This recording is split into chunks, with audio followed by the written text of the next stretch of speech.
ሰላም ጤና ይስጥልኝ ተመልካቾቻችን ዕለታዊ ዜናዎችን ይዘን ቀርበናል። መልካም ሞላ ነኝ። ወደ ቀዳሚው ዜና እናልፋለን። ሐኪሞች የሚያደርጉት ሰላማዊ ተቃውሞ ዛሬም ተጠናክሮ ቀጥሏል። ትናንት የጀመረው አድማ ዛሬም አድማሱን አስፍቶ በአንዳንድ ሆስፒታሎች ሙሉ ለሙሉ ስራ ማቆማቸውን ለማወቅ ተችሏል። የፈለገ ህይወት አጠቃላይ ስፔሻላይዝድ ሆስፒታል የጤና ባለሙያዎች ዛሬ ሙሉ ለሙሉ ስራ ማቆማቸውን መረጃ ምንጮች ጠቁመዋል። ይህንን ተከትሎ ሆስፒታሉ እርምጃ እንደሚወስድ ደብዳቤ ማውጣቱም ታውቋል። ጥያቄያችን ካልተመለሰ ከአመጻችን ወደ ኋላ አንልም ያሉ ሐኪሞች እስካሁን እንደጸኑ ናቸው። በመላው ኢትዮጵያ እየተካሄደ ያለው የጤና ባለሙያዎች አመጽ በሁሉም አካባቢዎች ከድንገተኛና ከህፃናት ህክምና ውጪ አገልግሎት መስጠት አቁመዋል። ዛሬ በዚህ ሰዓት በአዲስ አበባ የመንግስት ትምህርት ቤቶች ሙሉ ለሙሉ ተዘግተዋል። አጠቃላይ መምህራንም ስብሰባ እንዲገቡ መደረጉም ታውቋል። ቅዳሜ በአዲስ አበባ የነጩ አብዮት በሚል የመምህራንና የጤና ባለሙያዎች በህብረት በመሆን ሰላማዊ ሰልፍ ያደርጋሉ መባሉን ተከትሎ ብልጽግና አስቸኳይ ስብሰባ ጠርቷቸዋል። የብልጽግና አመራሮች መምህራንን ሰብስበው ማስፈራሪያና ማባበያ እየሰጡ መሆኑም ታውቋል። በኢትዮጵያ ውስጥ የሚሰሩ ሐኪሞች ወርሃዊ ደሞዛቸው በወር ከ$100 በታች ነው። በአሁኑ ሰዓት $100 የቤት ኪራይ አይከፍልም ያሉ ሐኪሞች እየራበን አናክምም በሚል የጀመሩት አመጽ ዛሬ ሁለተኛ ቀኑን አስቆጥሯል። በቅርቡ ለብልጽግና የፈረመው ጌታቸው ረዳ በትናንትናው ዕለት በክፍል 2 ውይይቱ በርካታ ጉዳዮችን አንስቷል። የትግራይ ህዝብ የህወሓት ሆስቴጅ ሆኗል ሲል ተሰምቷል። ወጣቱ እየተሰደደ የየመን ባህር ሲሳይ ሆኗል። ይህ እንዲሆን ለፈጸምኩት ወንጀል እጠየቃለሁ። ለዚህ ሁሉ ትርምስ ምክንያት ሆነናል ይላል የጠቅላይ ሚኒስትሩ የምስራቅ አፍሪካ ጉዳዮች አማካሪ ጌታቸው ረዳ። በነ ዳንኤል ክብረት ተዘጋጅቶ በጋዜጠኛው እንዲነበብ የተደረገው የጌታቸው ረዳ ጥያቄ 3 ዙር ግጭት አድርገናል ሲል ያነሳል። የመጀመሪያው 3 ሳምንት የፈጀው ጦርነት፣ ሁለተኛው ለረጅም ጊዜ የቆየውና የአማራ ክልል አካባቢዎችን ያራቆተው ወረራ፣ ሶስተኛው ደብረ ብርሃን ደርሰው ወደ መቀሌ እንዲመለሱ የተደረጉበት ነው። ጦርነቱ እንዲቆም ለ3 ጊዜ ያክል ተደራድረናል ያለው ጌታቸው ረዳ 2 ጊዜ ጅቡቲ ላይ ነበር ሲል ተናግሯል። ድርድሩ እንዲሰምር የማይፈልጉ የህወሓት ባለስልጣኖች ነበሩ። ቀድመው መረጃውን ለሚዲያ እየሰጡ እነ ማይክ ሐመር እንዲሰድቡን ያደርጉ ነበር ሲል ይከሳል። ሬድዋን ሁሴን የማያውቃቸው የህወሓት ሚስጥሮች ሳይቀሩ ከሬድዋን ማስታወሻ ደብተር የተገኘ በሚል በመገናኛ ብዙሃን ሲዘዋወር ነበር በማለት 7 ሆኖ ሲመሩት በነበረው የህወሓት ማዕከላዊ ኮሚቴ ሚስጥሮች ይወጡ ነበር ብሏል። መወሻሸት የለብንም የሚለው ጌታቸው የህወሓት የጦር መሪዎች ጦርነቱ በቃን ሲሉ የፖለቲካ መሪዎቹ እንዲቆም አይፈልጉም ብሏል። ጌታቸው ረዳ የህወሓትን ፓርቲ ወንጀል ኢንተርፕራይዝ ሲል ይጠራዋል። ስለ ኤርትራ መንግስት ጉዳይ ደግሞ ደጋግሞ ያነሳ ሲሆን በህወሓትና በኤርትራ መንግስት መካከል የተጀመረው ግንኙነት እንዳልተዋጠለት በመጥቀስ ላደረጉት ወንጀል ዕውቅና ሳይሰጡና ይቅርታ ሳይጠይቁ እንዴት አብረን እንሰራለን ይባላል ሲል ይናገራል። ከማን ጋር ነው ተባበራለው እያልክ ያለው ይላል አዲሱ የብልጽግና ምርኮኛ።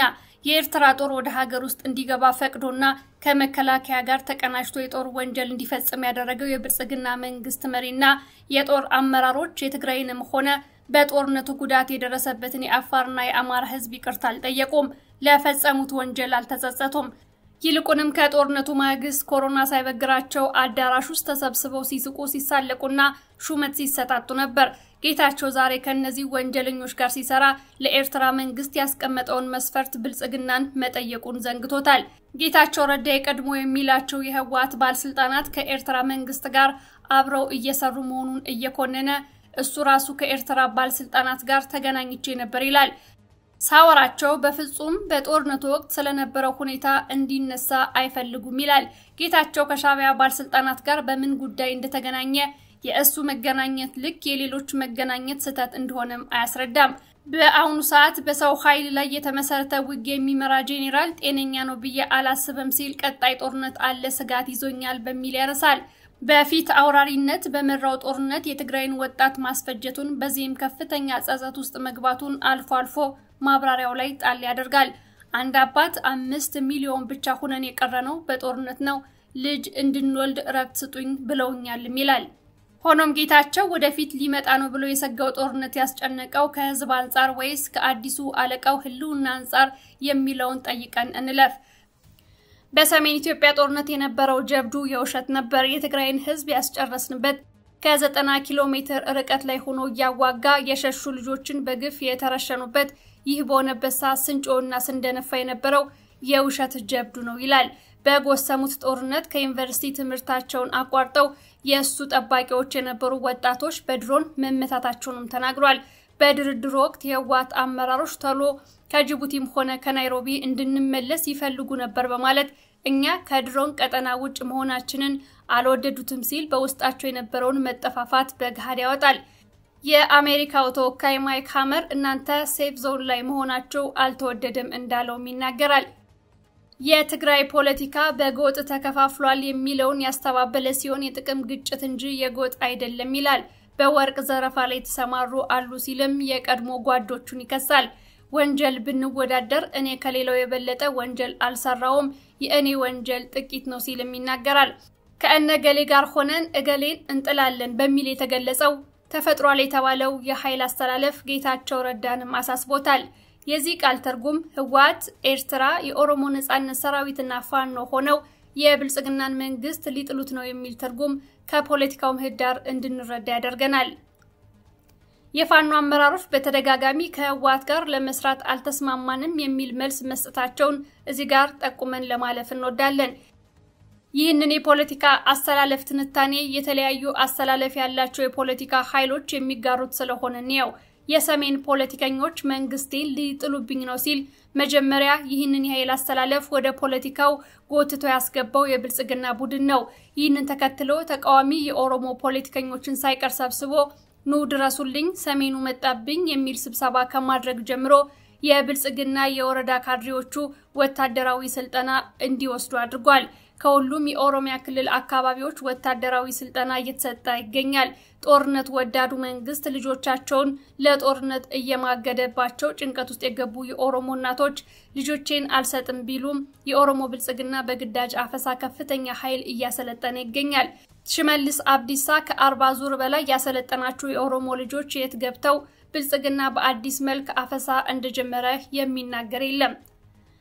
ዘመቻ አንድነት በታወጀ ማግስት የፋኖ ኃይሎች በአራቱም አቅጣጫ በድንገት የመከላከያ ኃይል ላይ ጥቃት በመፈጸም ከኮሎኔል ጀምሮ በርካታ ኃይሉን ባሳጡት ማግስት ብልጽግና በወጣው መግለጫ የፋኖ መሪ የህወሓት ኮሎኔል ነው ሲል ወነጀለ። ቀጥሎም ራሱን የአማራ ፋኖ ህዝባዊ ድርጅት ብሎ የሚጠራው በእስክንድር ነጋ የሚመራው ድርጅት የፋኖ ኃይሎች ከህወሓት ጋር እየሰሩ ነው ሲል ከሰሰ። በተለያዩ መገናኛ ብዙሃንም እንደ ጠላት በመፈረጅ ደጋግሞ ሳልሳዊ ብአዴን የህወሓት ተላላኪዎች በሚል የስም ማጥፋት ዘመቻ ውስጥ ገባ። ቀጥሎ አዲስ ተፈጠረ የሚሉትን የፖለቲካ ካምፕ የተቃወመው ልደቱ አያሌው ነው። ባወጣው ኦሮማይ በተሰኘው ጽሑፍ የፋኖ ኃይሎች ህወሓት የኦሮሞ ነጻነት ሰራዊትና የኤርትራ መንግስት በጋራ ሆነው በብልጽግና ላይ ጦርነት ሊያውጁ ነው ሲል ይመለከታቸዋል ለሚላቸው ኃይሎች ጥሪ አቅርቧል። ብልጽግና የጀመረውን የድረሱልኝ ጥሪን ካምፕ የተቀላቀለው ጌታቸው ረዳ የትግራይ ህዝብ አዲስ አበባ ሄዶ ስልጣን መያዝ አይፈልግም ሲል ተሰምቷል። የህወሓት ባለስልጣኖች መንግስት ወድቆ አዲስ አበባ በግርማ ሞገስ የሚመለሱ ይመስላቸዋል ይላል። ጌታቸው ረዳ የሰሜን እዝን አጥቅቶ ጦርነቱን ያስጀመረው በኋላም ቁጥሩ በተለያየ ጊዜ ሲጠቀስ አወዛጋቢ ቢሆንም በመቶ ሺዎች የሚቆጠሩ ወጣቶችን ያስጨረሰው ለስልጣን መሆኑን ዘንግቶታል። በሰሜን ኢትዮጵያ ጦርነት ወቅት የትግራይ ህዝብ ሂዱና አዲስ አበባ ስልጣን ያዙልኝ ብሎ እንደላከው ባይነግረንም ዛሬ የትግራይ ህዝብ አዲስ አበባ ሂዶ ስልጣን መያዝ አይፈልግም ብሏል። ደብረ ብርሃን ደርሰን አዲስ አበባ መሄዱን አልፈለኩትም ሲልም አክሏል። አዲስ አበባ ገብተን ምን እንሰራለን ብሏል ጌታቸው ረዳ አዲስ አበባ ሆኖ። ጌታቸው ከእነከሌ ጋር ሆኜ እከሌን እጥላለሁ ለምን ይባላል? ብልጽግናን መጣል ፈጽሞ ስህተት ነው። የትግራይ ህዝብ ስልጣን አይፈልግም ሲል አጽንኦት ሰጥቶ ተናግሯል። ራያ አማራ ነውና ራያ ትግራይ ነው የሚሉ ኃይሎች በጋራ ሊሰሩ አይችሉም ሲል የሚናገረው ጌታቸው ረዳ በጋራ እየሰሩ ነው የሚለው ለምን እንዳስጨነቀው አይነግረንም። የኢትዮጵያን መንግስት በኃይል የማዳከም አቅጣጫ መቆም አለበት ይላል። እኛ እንደተደራደርን ሁሉ የኦሮሞ ነጻነት ሰራዊትም ከብልጽግና ጋር መደራደር አለበት ሲል ይጠቁማል። የኤርትራ መንግስት ትግራይ ወደብ እንድትጠቀም ፈቅዷል የሚለውን ያነሳ ሲሆን የኤርትራ ህዝብ ቁጥር 2 ሚሊዮን ናቸው በባህር አልቀዋል ሲልም ያነሳል። የኤርትራ መንግስት በተገኙበት እንዲገደሉ የጻፋቸው የህወሓት ባለስልጣንም አሉም ሲል ይገልጻል። የትግራይን ህዝብ ጥያቄ ለመመለስ ከፈለግን የብልጽግናን መንግስት መቀበል አለብን ያለው የብልጽግናን መንግስት ለመገልበጥ ቢያንስ 500,000 ትግራዋያንን ያስጨረሰው ጌታቸው ረዳ ነው። ብልጽግና በጌታቸው በኩል እንዲነገርለት የፈለገውን ሚስጥር መሰንዘሩን ቀጥሎ የትግራይ ሰራዊት ቁጥርን የተመለከተ ጥያቄ አንስቶለታል። የጊዜያዊ አስተዳደሩ አመራር በነበረበት ወቅት ለመምህራን ደሞዝ ከልክሎ ውጊያ ላይ ላልነበሩ ሰራዊት አባላት ደሞዝ እከፍል ነበር ብሏል። የህወሓት ባለስልጣናት ከጠላት ጋር እየሰሩ ጠላት ቁጥራችንን እንዳያውቅ አትናገር ይሉኛል ያለው ጌታቸው የቀድሞ ጠላቱ አማካሪ ከሆነ በጥቂት ጊዜያት ውስጥ ነው። ጌታቸው ረዳ የጥፋት አካል ነበርኩ አሁን የመፍትሄ አካል መሆን ፈልጋለሁ የሚለው የገዛ ዜጎቹን በድሮን የሚጨፈጭፈውን ብልጽግና ተጠግቶ ነው። የትግራይ ወጣትን በማደራጀት ፓርቲ እመሰረታለሁ በሚል የበለጠ ሞላን ምድብ መቀላቀሉንም ይፋ አድርጓል። ጌታቸው ረዳ በብልጽግና ጭንቅላት ተጽፎ በጋዜጠኛው አንደበት በቀረበው ጥያቄ ተደጋጋሚ ንግግሮችን ባደረገበት መልሱ በአንድ በኩል የትግራይን ኃይል የማኮሰስ በሌላ በኩል ተፈጥሯል ያለውን የሰሜናዊ ህብረት በማፈራረስ ላይ ተጠምዶ ታይቷል። የፋኖ ትግል የብልጽግናን መንግስት እንደነቀነቀ ማሳያ የሆነ ማብራሪያ የሰጠው ጌታቸው ደግሞ ደጋግሞ በሰሜን ኢትዮጵያ ያሉ ኃይሎች በጋራ ሊሰሩ መሆኑንና አዲሱን አለቃውን ለመጣል ጉዞ ላይ መሆናቸውን ኮንኗል። ልደቱ አያሌው ከሳምንት በፊት ህወሓትን እናድን ሲል ጌታቸው ረዳ ኑ ህወሓትን እናፍርስ በሚልም ጥሪ አቅርቧል። አሁን በደረሰን መረጃ የብልጽግና ፓርቲ ህወሓትን ከፖለቲካ ፓርቲነት ሰርዟል ብሏል። ምርጫ ቦርድ ዛሬ ባወጣው መረጃ የእርምት እርምጃ ባለመውሰዱ ግንቦት 5 2017 ዓ.ም ባደረግነው ስብሰባ ፓርቲው ከግንቦት 5 2017 ዓ.ም ጀምሮ ከፖለቲካ ፓርቲነት እንዲሰረዝ ወስነናል ብሏል። ውሳኔውን ለህወሓት ለፍትህ ሚኒስቴር በጽሁፍ እንዲደርስ ለህዝብ ይፋ እንዲደረግና የፓርቲውን መሰረዝ ውጤት በተመለከተ በአዋጅ ቁጥር አግባብነቱ በህወሓትና አመራሮቹ ላይ እንዲፈጸሙ ወስኗል ብሏል ምርጫ ቦርድ። የዕለቱን ዜናዎች እየተከታተላችሁ ትገኛላችሁ። ወደ ተከታዩ ዜና እናልፋለን። ቋራ የአሰግድ ራዕይ ሰምሯልና ደሳለኝ ያለው ፋኖ ባየደስታው ነው። የአማራ ፋኖ ብሔራዊ ኃይል ከተመሰረተ በኋላ የጻፈውን ጽሁፍ እናካፍላችሁ። አብዮቱ ቀላል ፈተና አልገጠመውም ነበር። ወንድም በወንድሙ ላይ ይነሳል። መጠላለፉም ክህደቱም ቀላል ዋጋ አላስከፈለንም። በርካቶችን አሳጥቶናል። ደም እንዳልፈሰሰበት አጥንት እንዳልተከሰከሰበት የጀግኖች አስክሬን በክብር ሳያርፍ የወንድማችን ጎራዴ ከሰገባው ተስቦ በእንቁ ታጋዮቻችን ውድ ገላ ተሰክቷል። ህመሙ ዘግናኝ ነው። መድኃኒቱም እጅግ መራራ። አንታከመው ነገር ሐኪሞቹ ታመዋል። አንተው ነገር እንዳንተነፍስ ሰቅዞ ይዞናል። በሸዋ የሆነው ይህ ነው። ሸዋ የሚኒሊክ ሀገር፣ ሸዋ የጀግኖች ሀገር፣ ሸዋ የማይበገሩባት ሀገር፣ ሸዋ የአሰግድ ምድር።